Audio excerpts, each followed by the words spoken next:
Hi! Hello అండి. నేను మీ Sabitha tailors. ఈరోజు మీకు పట్టు చీరకి లేస్ ఎలా వేయాలో చూపిస్తాను. మనకి లేస్ అయితే 9 మీటర్లు వస్తుంది.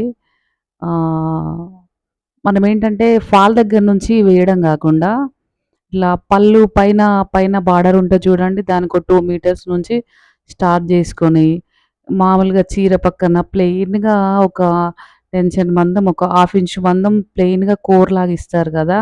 అది కవర్ జేస్తూనే ఈ లేస్ అనేది మనం శారీకి వేయాలి. అట్లా వస్తదన్నట్టు పైనుంచి స్టార్ట్ జేయాలి. ఆ కొంగు దగ్గర మనమేంటంటే ఇట్లా ఒక మూలలాగా అంటే లేస్ కట్ చేయకుండా ఇట్లా ఫోల్డింగ్ జేసి పెట్టాలి.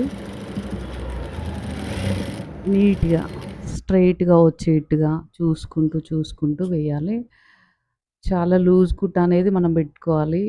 కనీసం 3 ½ అయినా పెట్టుకొని వెయ్యాలి. ఎందుకంటే ఎప్పుడైనా మనకి ట్రెండ్ అయిపోయిందనుకోండి, చీర బావుంటే లేస్ ఇప్పి పడేసినా మనకి పర్లేదు. ఇగో ఇట్లా ఫోల్డ్ చేసేయాలి. మూల దగ్గర చీర పళ్ళు దగ్గర అట్లా ఫోల్డ్ చేసేయాలి. సేమ్ ఇప్పుడు నేను వీడియోలో చూపిస్తున్న విధంగా మనకి హాఫ్ ఇంచు అది కనిపించకుండా చీర పూర్తయ్యాక లుక్ మాత్రం ఇలా వచ్చింది. చాలా అంటే చాలా బాగుంది. చీర ఎంత తక్కువ రేటుదైనా ఈ బార్డర్ వేయగానే చాలా లుక్ వచ్చింది చీర.